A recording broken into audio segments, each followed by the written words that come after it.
ఓం నమో భగవతే వాసుదేవాయ. ఓం నమో భగవతే వాసుదేవాయ. ఓం నమో భగవతే వాసుదేవాయ.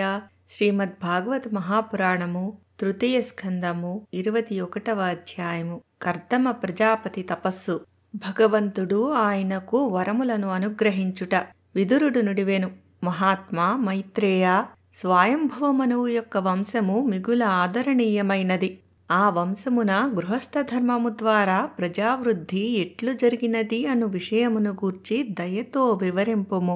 పుణ్యపురుష, స్వయంభువమనువు పుత్రులైన ప్రియవ్రతుడు, ఉత్తానపాదుడు, సప్తద్వీపములతో కూడిన ఈ భూమండలమును ధర్మానుగుణముగా పరిపాలించిరనియు, మనువు యొక్క పుత్రికయు మిగుల విఖ్యాతయు అయిన దేవహూతిని కర్దమ ప్రజాపతి వివాహమాడినట్లును ఇంతకు ముందు నీవు తెలిపియుంటివి.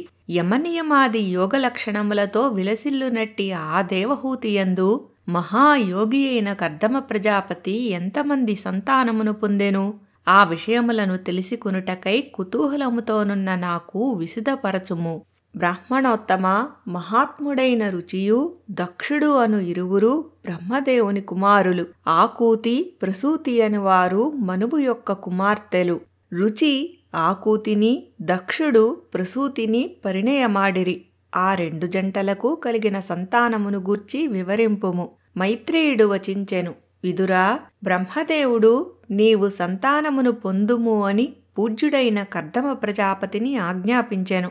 అంతట కర్దముడు సరస్వతీనదీ తీరమునందు 10,000 సంవత్సరములు తపమాచరించెను. ఆ కర్దమ ప్రజాపతి ఏకాగ్రచిత్తుడై శరణాగతులైన భక్తులకు వరప్రదాయకుడైన శ్రీహరిని భక్తి ప్రపత్తులతో పూజాధికముల ద్వారా ఆరాధించెను. విదురా, కృతయుగ ప్రారంభమున కమలాక్షుడగు శ్రీహరి కర్దమ ప్రజాపతి యొక్క తపశ్చర్యలకు ప్రసన్నుడయ్యెను. పిదప ఆ ప్రభువు వేద ప్రతిపాదితమైన దివ్య మంగళ రూపముతో ఆ ప్రజాపతికి అనగా కర్దమునకు దర్శనమొసంగెను.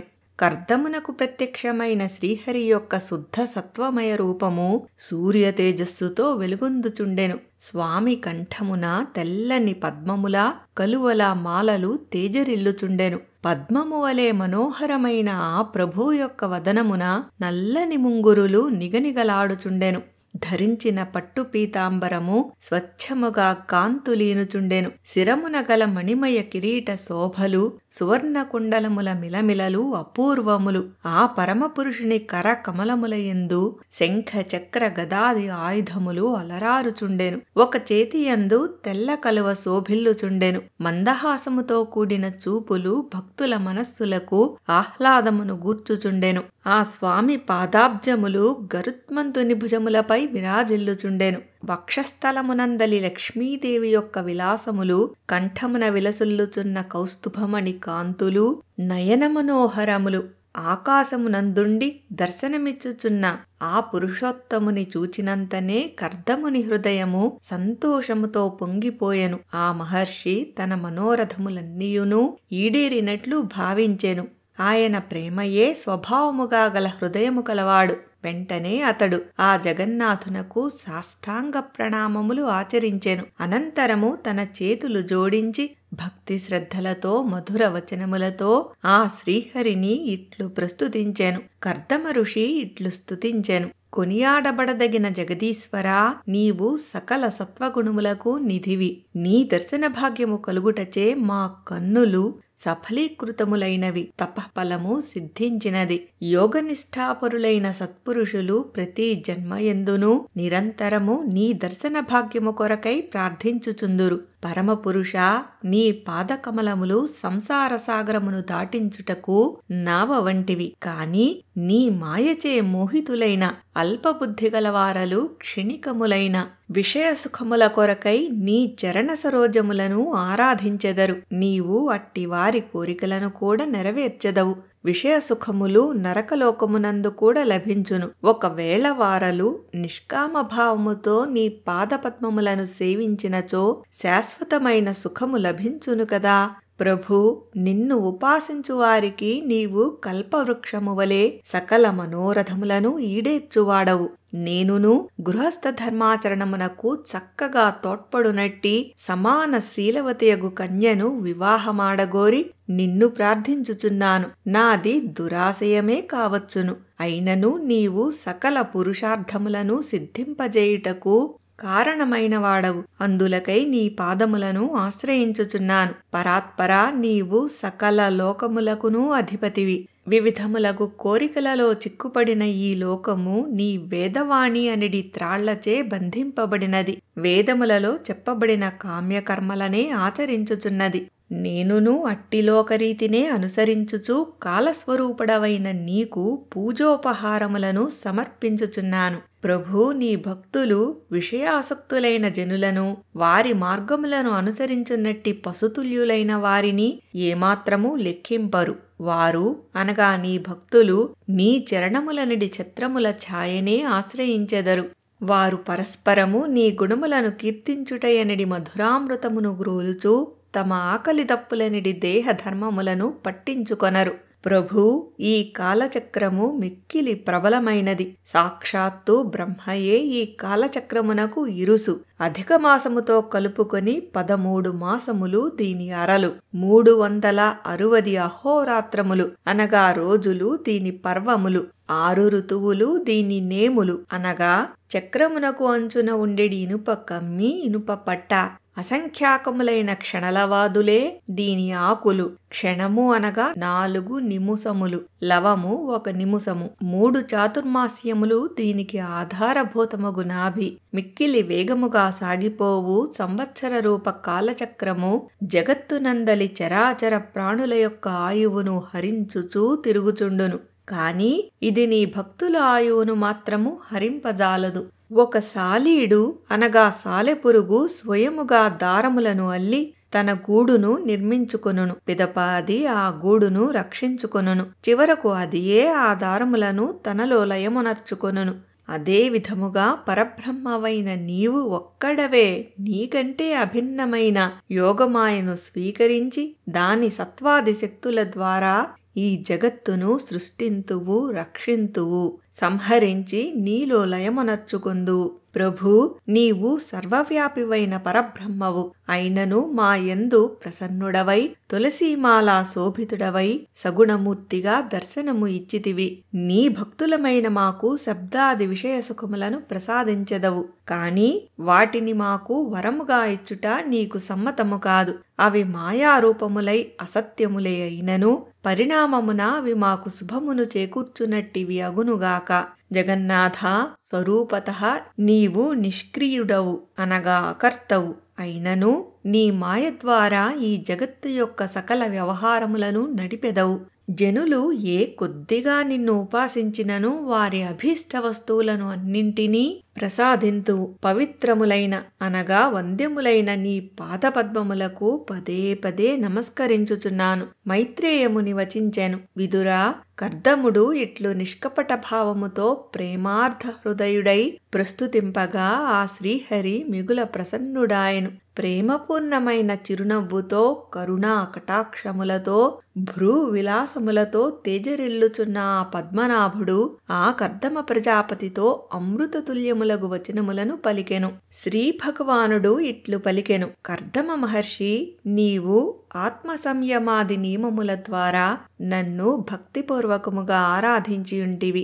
నీ హృదయమునందలి కోరికను గ్రహించి అది సఫలమగుటకు వలయు వ్యవస్థను ఇంతకు ముందే ఏర్పరచియుంటిని. ప్రజాపతి, నాకు ఉనర్చిన ఆరాధన ఎన్నడునూ వృధా కాదు. మీదు మిక్కిలి నిరంతరము నాయందే చిత్తమును నిలిపి నీ వంటి మహాత్ములు ఒంటరిగా నన్ను గూర్చి చేసిన ఉపాసన అత్యంత ఫలదాయకము అగును. సదాచార సంపన్నుడు సార్వభౌముడు అయిన స్వయంభువమనువు బ్రహ్మవర్తము అను ప్రదేశమున నివసించుచూ సప్త సముద్రముల మధ్య గల భూమండలమును పరిపాలించుచున్నాడు. విప్రోత్తమ, ధర్మజ్ఞుడైన ఆ రాజర్షి శతరూప అను తన పట్ట మహిషితో గూడి నిన్ను దర్శించుటకై ఎల్లుండి చటికి రాగలడు. మహాత్మా కర్దమ, ఆయనకు ఒక కుమార్తె గలదు. అందమైన చూపులు గల ఆ కన్య రూప యవ్వనముల చేతను ఉత్తమ గుణ స్వభావములను బట్టియు నీకు అన్ని విధములుగా భార్య కాదగినట్టిది. ఆమెకు నీవు ఎంతయో తగినవాడవు. ఆ మనువు తన కుమార్తెకు తగిన వరుని కొరకై అన్వేషించుచున్నాడు. ఆమెను నీకు అర్పింపగలడు. బ్రాహ్మణోత్తమా, నీ మనస్సు పెక్కు సంవత్సరముల నుండి నీకు తగిన భార్య కొరకు నిరీక్షించుచున్నది. త్వరలో ఆ రాజకన్య నీకు భార్యయై అనుకూలవతి అయి నిన్ను సేవించుచుండగలదు. ఆమె నీ తేజస్సును తన గర్భమున ధరించి 9 మంది పుత్రికలకు జన్మముయ్యగలదు. వారు అనగా నీ పుత్రికలు లోకమర్యాదను అనుసరించి మరీచి మొదలగు ఋషీశ్వరులను పరిణయమాడుదురు. వారి యందు మరీచ్యాది ఋషుల వలన యోగ్యులైన పుత్రులు అనగా ఋషికుమారులు కలుగుదురు. కర్దమ ప్రజాపతి, నీవు శుద్ధ చిత్తముతో నా ఆజ్ఞను బాగుగా పాటింపుము. పిమ్మట నీ పవిత్ర కర్మఫలములను అన్నింటినీ నాకే సమర్పించి చివరకు నన్నే చేరుదువు. నీవు సకల జీవుల ఎడ కరుణతో అనగా భూతదయతో మెలగి ఆత్మజ్ఞానమును పొంది అందరికిని అభయప్రదానము చేయగలవు. నీతో పాటుగా సంపూర్ణ జగత్తును నాలోనూ మరియు నన్ను నీలోనూ దర్శింపగలవు. మునీశ్వర, నేను నీ తేజస్సు ద్వారా నీ పత్నియగు దేవహూతియందు నా అంశతో అవతరించి సాంఖ్యశాస్త్రమును ప్రతిపాదించెదను. మైత్రేయుడు వచించెను. ఇంద్రియములను అంతర్ముఖమునర్చిన ఆత్మజ్ఞానికి భగవంతుడు ప్రత్యక్షమగును. పరమపురుషుడైన శ్రీహరి కర్దమ మహర్షితో ఈ విధముగా పలికి సరస్వతీ నదిచే చుట్టువారబడియున్న ఆ బిందు సరోవర ప్రాంతము నుండి తన వైకుంఠ ధామమునకు బయలుదేరెను. విదుర, కర్దమ మహర్షి చూచుచుండగనే శ్రీహరి సిద్ధ మార్గమున అనగా వైకుంఠ మార్గమున తన పరంధామ ప్రయాణమును కొనసాగించుచుండెను. ఆ వైకుంఠ మార్గము సకల సిద్ధేశ్వరుల ప్రస్తుతులను అందుకొన్నట్టిది. ఆ ప్రభువు యొక్క ప్రయాణ సమయమున గరుత్మంతుడు రెక్కలను విసరునప్పుడు వెలువడుచున్న శబ్దముల ద్వారా సామవేదరుక్కుల గానము వినపడుచుండెను. ఆ పరమాత్మ ఆ సామగానము శ్రవణము చేయిచూ తన వైకుంఠ ధామమునకు చేరెను. శ్రీమన్నారాయణుడు వెళ్లిన పిదప పూజ్యుడైన కర్దమ ప్రజాపతి బిందు సరోవర ప్రాంతముననే నివసించుచూ ఆ ప్రభువు పేర్కొనిన సమయము కొరకు నిరీక్షించుచుండెను. మహావీరుడవైన విదుర, స్వయంభువమనువు తన భార్యయగు సతరూపతోడను కూతురైన దేవహూతితోనూ బంగారు ఆభరణములతో అలంకృతమైన రథమునందు ఆసీనుడై తన తనయకు తగిన వరుని అన్వేష నిమిత్తముగా సంచరించుచు శ్రీ మహావిష్ణువు తెలిపిన దినముననే ఆ స్వయంభువ సార్వభౌముడు సంయమనశీలుడైన కర్దమ మహర్షి యొక్క ఆశ్రమ సమీపమునకు విచ్చేసెను. కర్దమముని ఆశ్రమ సమీపమున సరస్వతీ నదీ జలములతో నిండిన సరస్సు కలదు. శరణాగత భక్తుడగు కర్దముని ఎడల భగవంతుడు ప్రసన్నుడై అత్యంత కరుణతో వివసుడయ్యెను. అంతటా ఆ ప్రభువు యొక్క ప్రేమపూరిత అశ్రుబిందువులు ఆ సరోవరమునందు రాలిపడెను.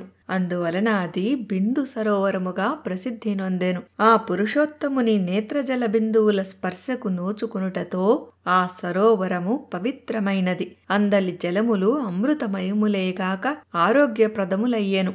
మహర్షిగణములు నిత్యము ఆ సరస్సు జలములను సేవించుచు అచట తమ తపశ్చర్యలను కొనసాగించుచుందురు. బిందు సరోవరము పవిత్ర వృక్షములతో లతలతో పరివృతమయ్యుండెను. ఆ వృక్షఛాయలలో తిరుగాడు సాత్విక మృగముల అరుపులును పక్షుల కలకల రావములును వినసొంపుగా నుండెను. అచటి వృక్షములు అన్నియును అన్ని ఋతువులయందును పండ్లతో పువ్వులతో శోభిల్లుచుండెను. అచట బారులు తీరియున్న చెట్లు ఆ వనశోభను ఇనుమడింపజేయుచుండెను. అచట గల మదపుటేనుగుల ఘీంకారములు గండు తుమ్మెదల ఝూంకారములు వినసొంపుగా నుండెను. ఉన్మత్తములయ్యున్న నెమళ్ళు పురులు విప్పుకొని పారవస్యముతో చేయు నృత్యములు దర్శనీయముగా నుండెను. మత్తకోకిలల కుహూ కుహూ రావములు పరస్పరము ఆహ్వానించుకొనుచున్నట్లుండెను. కడిమి, సంపెంగ, అశోక, కానుగ, పొగడ, వేగిస మొదలగు వృక్షముల తోడను మల్లె, మందార, కొండమల్లె మున్నగు పూల పొదలతోనూ కొడిసె, గున్నమామిడి చెట్లతోనూ విలసిల్లుచున్న ఆ ఆశ్రమము శోభాయమానముగా ఉండెను. కన్నెలేడి పిట్టలు, నీటి కాకులు, హంసలు, లకుముకి పిట్టలు, నీటి కోళ్లు, బెగ్గురు పక్షులు, చక్రవాకములు, వెన్నెల పులుగులు అనగా చకోరములు మున్నగు పక్షుల మధురధ్వనులు వినసొంపుగా ఉండెను. లేళ్ళు, అడవి పందులు, ముళ్లపందులు, అడవి ఎద్దులు, ఏనుగులు, కొండముచ్చులు, సింహములు, వానరములు, ముంగిసలు, కస్తూరి మృగములు మొదలగు వన్యప్రాణుల కదలికలు నయనమనోహరముగా ఉండెను. స్వయంభవమనువు తన కుమార్తె అయిన దేవహూతితో సహా పవిత్రమైన కర్దమ మహర్షి ఆశ్రమమునందు ప్రవేశించెను. అంతటా అతడు అచట అగ్నికార్యములను ముగించుకొని సుఖాసీనుడయ్యున్న ఆ మహామునిని చూచెను. పెద్ద కాలము తీవ్రముగా తపమాచరించియున్న ఆ మహాత్ముని యొక్క దేహము దివ్యకాంతులతో వెలుగొందుచుండెను. ఆ మహాముని చిరకాలము తీవ్ర తపస్సు చేసినను భగవంతుని యొక్క అనుగ్రహపూరితమైన కటాక్షముల ప్రభావమునను ఆ ప్రభు యొక్క అమృత వచనములను వినుట వలనను ఆయన దేహము ఏమాత్రము దుర్బలము కాలేదు. ఆ కర్దమ మహర్షి ఆజానుబాహుడు. ఆయన నేత్రములు కమలతలముల వలె విశాలములై మనోజ్ఞముగా ఉండెను. నారవస్త్రములను దాల్చియున్న ఆ ముని యొక్క కేశములు జడలు కట్టియుండెను. సమీపము నుండి చూడగా ఆ మహాముని సానబట్టకుండుటచే మలినముతో ఒప్పుచున్న మహారత్నము వలె అలరారుచుండెను. స్వయంభవమనువు ఆ ముని కుటీరమునందు అడిగిడి ఆ మహాత్మునకు ప్రణమిల్లెను. అతడు ఆ మహారాజునకు తన ఆశీస్సులను అనుగ్రహించెను. యథోచిత స్వాగత సత్కారములతో ఆయనను గౌరవించెను. ఆ మనువు తనకు కర్దమమునియనర్చిన అతిథి మర్యాదలను స్వీకరించి స్వస్థ చిత్తముతో సుఖాసీనుడయ్యెను. అంతటా ఆ మహాముని శ్రీ మహావిష్ణువు యొక్క ఆదేశమును స్మరించుచు తన మధుర వచనములతో ఆయనను సంతోషపెట్టుచూ ఇట్లు వచించెను. మహారాజా, నీవు శ్రీ మహావిష్ణువు యొక్క పాలనాశక్తి రూపుడవు, అనగా ఆ పాలనాశక్తి రూపమే నీవు. కనుక నీవు ఈ విధముగా సంచరించుట సజ్జనులను రక్షించుట కొరకే, దుష్టులను శిక్షించుట కొరకే. ఇందు ఏమాత్రమూ సందేహము లేదు.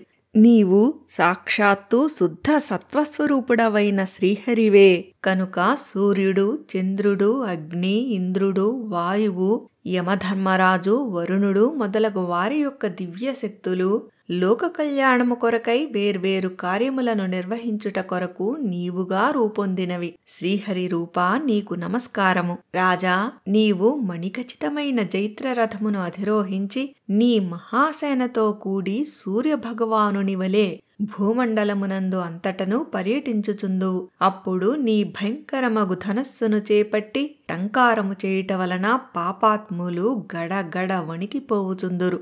నీ నుండి స్ఫూర్తిని పొంది ధైర్యోత్సాహములతో పురోగమించుచున్న నీ అపార సైన్యము యొక్క పాదముల తొక్కిడికి భూమి దద్దరిల్లుచుండును. మహారాజా, ఈ విధముగా నీవు లోకరక్షణ విషయమున ఉపేక్ష వహించినచో దైవవిహితములైన వర్ణాశ్రమ ధర్మ మర్యాదలను అన్నింటినీ దుర్మార్గులు నశింపజేయుదురు సుమా.